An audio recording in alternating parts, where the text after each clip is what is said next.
the Hudson Library and Historical Society's Adult Program Series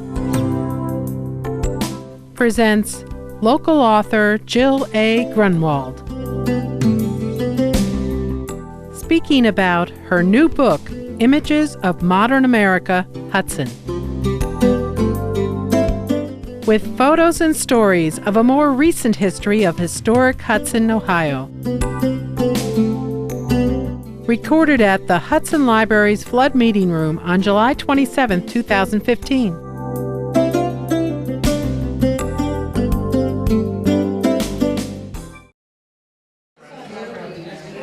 Good evening. Shall we get started? Yes. I want to jokingly ask who hasn't gotten a hug this evening from our speaker, because I think she's hugged each and every one of you. It is my wonderful pleasure at the Hudson Library and Historical Society to introduce you to up-and-coming authors. And I think most of you know this young lady and know that she was deeply attached to this institution for many years, and we consider her one of our own yet today. It is my proud pleasure to introduce to you Jill Grunenwald, who is the author of the newest Hudson history. She is going to sign books after her program in the back. Thanks to the Learned Owl for coming. Thanks to Hudson Cable for bringing along everybody else. And without further ado, Miss Jill. Can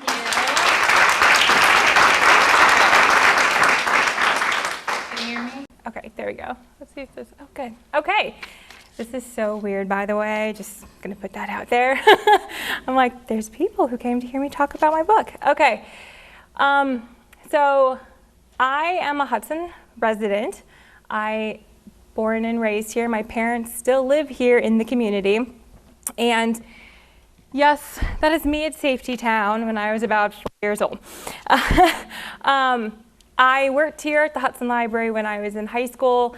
This community means a lot to me, which is why I was very excited to be able to write this book. So I graduated from Hudson in 2000 as a member of the 13-year club.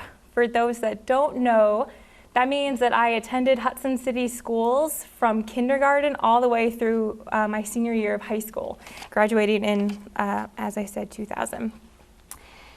I worked at the Hudson Library starting in my summer before my senior year and continued working here after graduating and then summers and breaks through college. When I was in high school, I was involved in the marching band and the theater department. And then when I ended up going off to graduate school to get my master's in library and information science. And I can say without a doubt that if I had not worked here, I would not be the librarian that I am today. The thing about growing up in Hudson is that, now I can only speak for myself, but I imagine some of my peers feel the same way. I don't think we fully appreciated the preservation efforts that Hudson goes through as a community. We didn't really get it. We look at a building like this, which is like 5 decades apart. They look exactly the same, and we didn't understand why the community feels so strongly about its historical identity. We were teenagers, we just didn't understand. Something like this, when the Gap came to town, right, back in the mid-90s, we were their target market. We thought this was the best thing ever. There is a Gap downtown Hudson. We don't have to go to the mall anymore, we can just go shop downtown. But when the Gap moved in, it's because the old post office closed. And we didn't understand or appreciate the overall change this had, the impact this had on the landscape of Main Street. That was just not something we fully appreciated or understood. The funny thing is, when I was growing up, my parents moved here shortly before I was born. So they've lived here for, over 30 years. My dad used to say, when your mom and I moved here, there used to be a gas station on the corner over there. We're like, thanks, Dad. That's good to know. Of course, now that I've worked on this book, I kind of do the same thing. You know that building on the corner over there? That used to be a movie theater.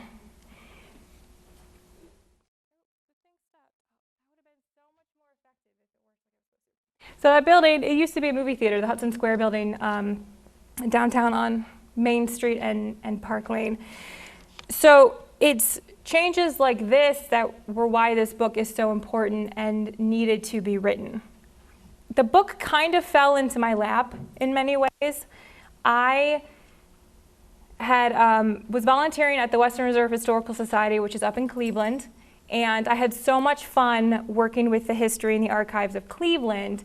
I got really fascinated by what I was learning, and I wrote a query letter to Arcadia Publishing, the publishers of the Images of America series, which are the older ones with the sepia cover, and I queried them about some books about Cleveland. And in my query letter mentioned where I was from, and they told me, well, I'm not so sure about those Cleveland titles, but we have this new series, Images of Modern America, which covers the 1960s to the present. We would love to work with you on one about Hudson. Would you be interested? I have my bachelor's degree in creative writing. I've been writing since I was 10 years old. When a publishing company asks if you would like to write a book about a subject, it's usually a good idea to say yes. So that's how the book came to be.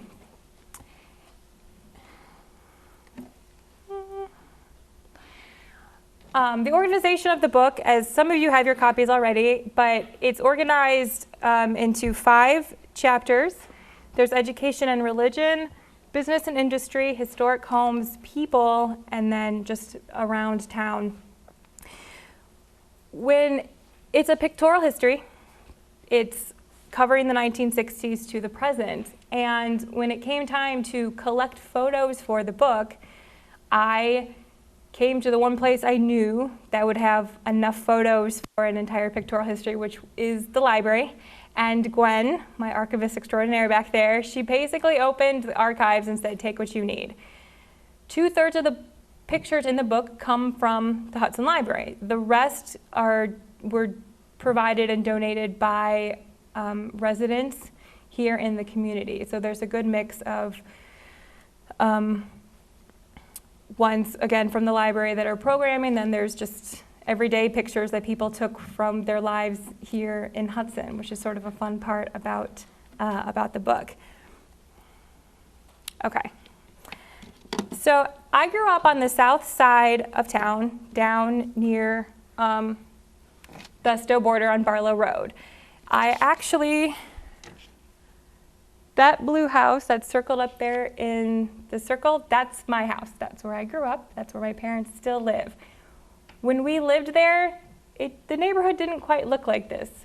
But when I came across this photo, which is from the 1960s, I was just blown away by how different my neighborhood looked back then compared to what it looks like today.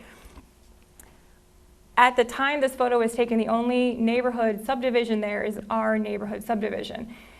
Now there is a neighborhood between our house and the Barlow farm, which is on the far right side of the screen, and there's also a neighborhood on the other side of Terex, or Barlow Road there.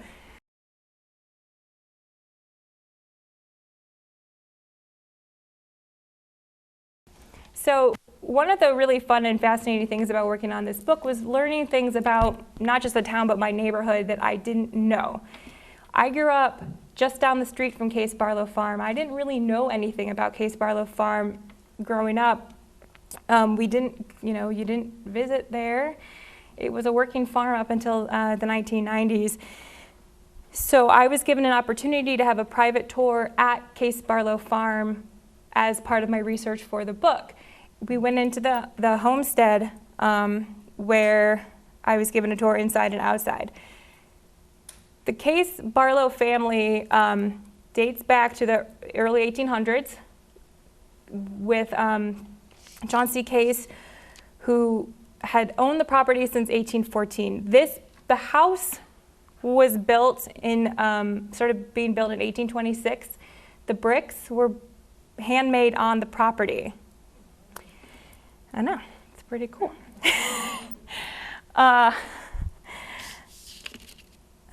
Sorry, I'm so nervous. So just bear with me. Okay, good, you laughed, that's good. I'm like seriously super nervous up here. This is totally outside my element. And this is now gonna be on Hudson cable. Okay, so,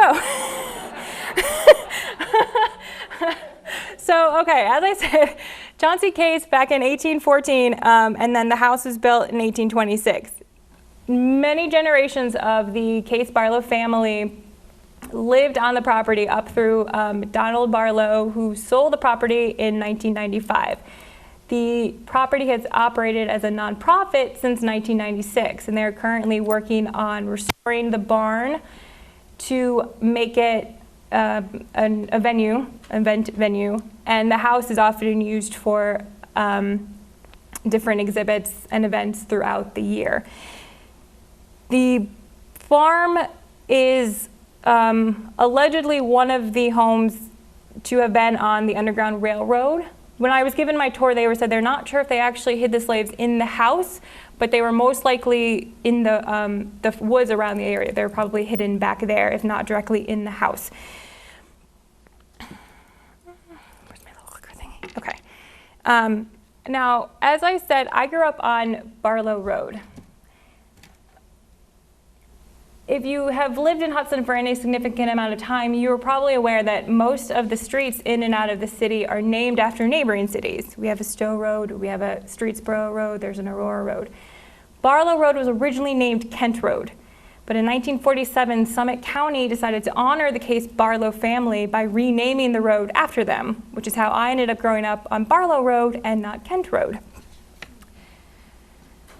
So, again, this photo was taken from the 1960s. The area south of my neighborhood and the farm was the Euclid plant. The land partially south of the farm was actually owned by Case Barlow, and Donald Barlow sold it to General Motors in 1957 so that it could become the Euclid plant. So in the mid-1950s, General Motors wanted to open a plant in Hudson on the land there. Hudson at this time was still a very quaint, sleepy community without a lot of residents, and the residents were concerned about bringing this level of industry into the community and the effect that it would have on the city. I mean, technically it was a town, it wasn't a city yet. Okay, so a 5-person committee was put together to decide whether or not to allow General Motors to come in. In the end, the 5-person committee stayed neutral on the subject. They didn't say one way or the other, but without anything blocking it, General Motors was built, and that's how we ended up with the plant down there off of Terex Road. Around the same time in the mid-1950s, the Ohio Turnpike opened. This suddenly put Ohio on the map quite literally. It was easy to get to. It was now a commuter place for people working in and out of the city. And because of this, we suddenly had more residents, and the population in Hudson exploded. And over the course of the next 10 years, several new schools had to be built, including Evamere, Eastwoods, and McDowell. This, of course, had a sort of a chain reaction on the education in Hudson, because once those students got older, suddenly the other buildings were no longer big enough, which is how we ended up with the middle school, then high school, which had a big expansion in the 1971, and then, of course, the new high school, the current high school, in 1992. All of these new buildings and new education systems can be traced back to the Ohio Turnpike and the Euclid plant coming in the mid-1950s. So the Euclid plant stayed as the Euclid plant for about a little over 10 years, and then in 1968 there was a federal antitrust suit that required a name change. They were no longer allowed to call it the Euclid brand, and so General Motors renamed it after the Latin for earth, which is Terra, and the Latin for king, which is Rex, which is how we ended up with the Terex brand. And of course, Terex Road, that's where those come from. Terex's main big item that they built is the Terex Titan, which is seen here, which was built in 1973. At the time it was built, it was the largest haul truck in the world. The plant itself closed in 1988 when it moved to Mississippi, and the land, of course, now belongs to Jo-Ann Fabrics and is their headquarters. Before leaving town, though, they were very active and involved in the community, such as in this photo from 1976 where one of their trucks was decorated for the U.S. Bicentennial and the parade that went down Main Street. The Hudson, in celebration of the Bicentennial, like many communities around the world, we had a big party. We had it on the Green, which is where we have all of our big parties in town. And that has been going on since the early 1900s when they had their very first home day. The Green has always represented the sense of community and the place for residents to come and celebrate. And the Bicentennial, however, wasn't just celebrating the US. We also were celebrating our brand new bandstand. The bandstand gazebo that we have downtown is only a couple years older than me, which is the weirdest thing in the entire world to think about. Because when I think of Hudson, this is probably, arguably, our second most recognized icon. And to think that it's not that much older than me is very strange. We have, however, Hudson's always had a bandstand going back to the 1880s. This is our third bandstand, and this particular bandstand is styled after the 1880 original, which is also a gazebo-style bandstand.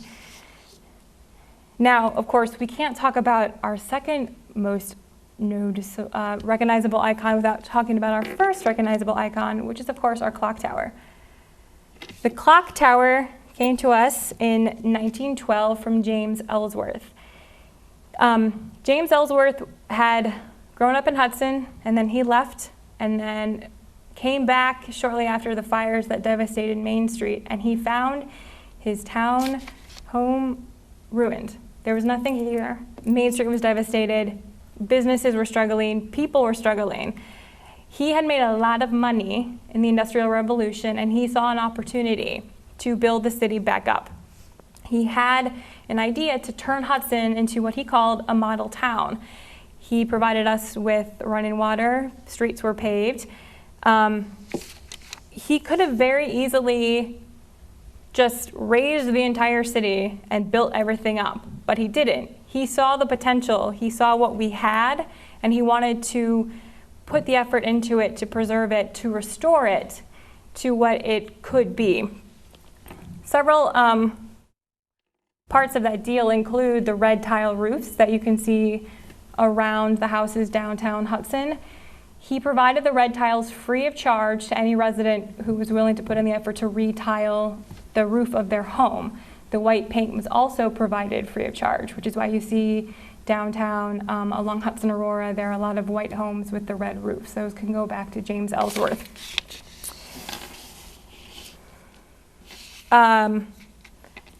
Ellsworth had an estate here in town called Eva Mere. It was named after his wife, Eva Butler Ellsworth.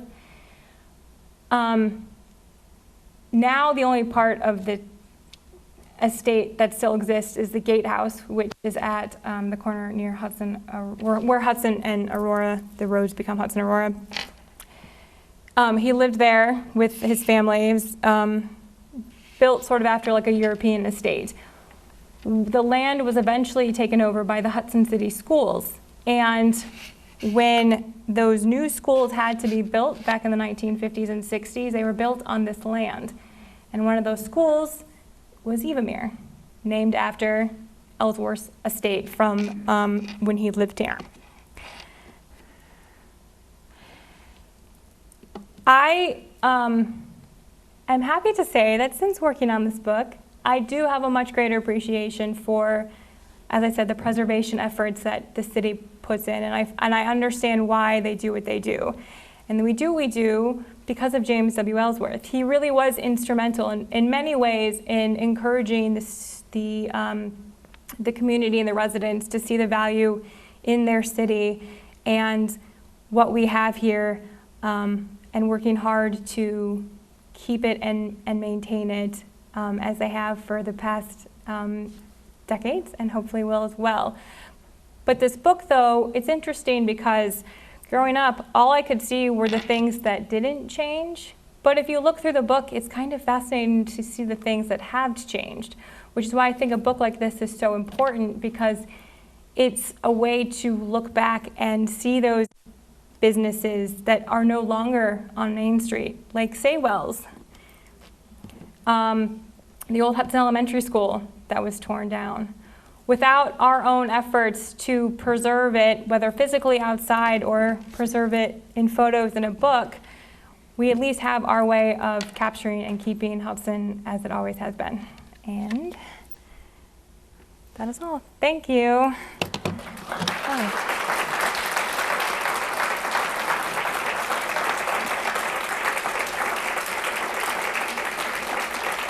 Are there any questions?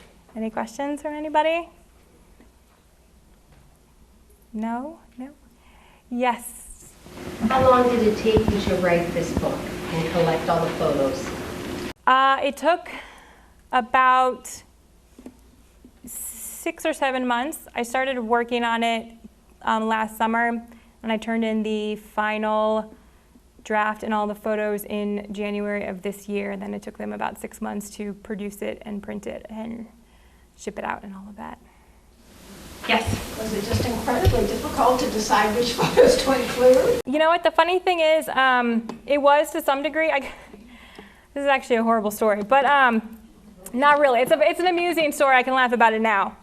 What I had to do first, I had all my photos, and I had a lot of photos of the clock tower, of course. You can only have so many photos of the clock tower in the book. I mean, if I wanted to, I probably could do an entire book on the clock tower. I don't know if anyone would want to read that, though.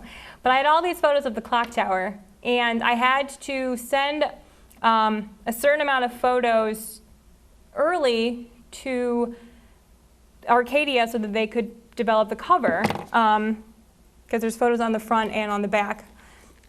And I'm gathering my photos, and I'm putting them in the folder, and I'm sending them off. And I realize after I do that and they send me the proof, I'm like, I only sent them one of the clock tower, and it's like this little one on the back. I'm like, how did that happen? I forgot all these clock tower photos, and they did not get sent to Arcadia. I think I was so focused on all the other photos to put on the cover, I just completely blanked on including the clock tower. But it was a little overwhelming because there were a lot of photos, and then trying to organize it took me forever as well, because I was trying to decide, like the library. I didn't know where to put the library because it didn't, I'm like, it's not a business. I guess it fits under education, so that's how it ended up in the education chapter. Any other questions? Yes. Okay, in the front, go ahead. How did you gather the photos from residents? Did you put an ad in the Hub Times? I did not. I actually went through Facebook. Oh, okay. There are lots of alumni groups on Facebook, and they're residents of all ages and all graduating years. So I put out requests there. They were happily willing to email them to me or mail them to me. Then a few of them put me in contact with other residents who would have photos that were able to help me as well. So it was mostly Facebook. Yes? Was there an item of something that you really wanted but couldn't find a photograph? No, but there was an item that it didn't occur to me to get a photo of until after, when somebody asked me. The Turner's Mill is a sad oversight, but I didn't have a photo of it, and it did not occur to me until my dad asked me, oh, is Turner's Mill there? No.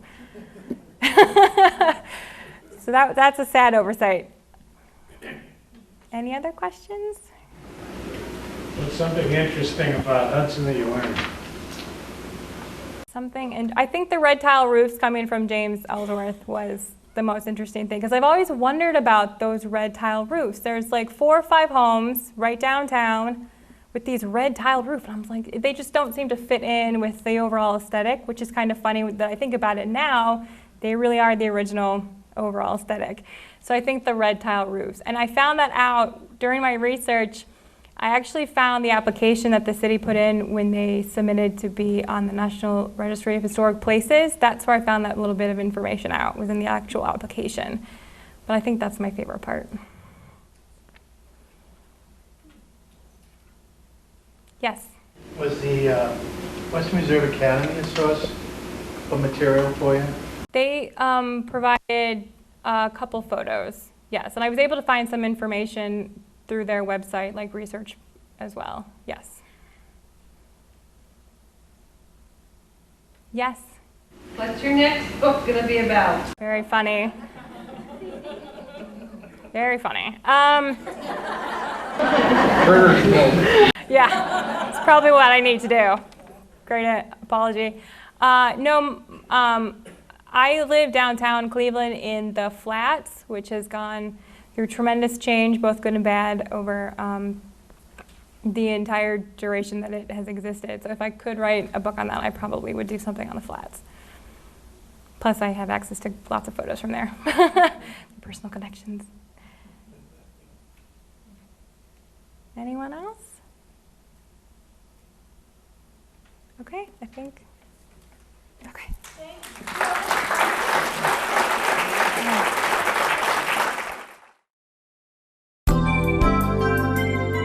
Thanks to the management and staff of the Hudson Library and Historical Society for their assistance in the production of this program and for providing the adult program series for the citizens of Hudson.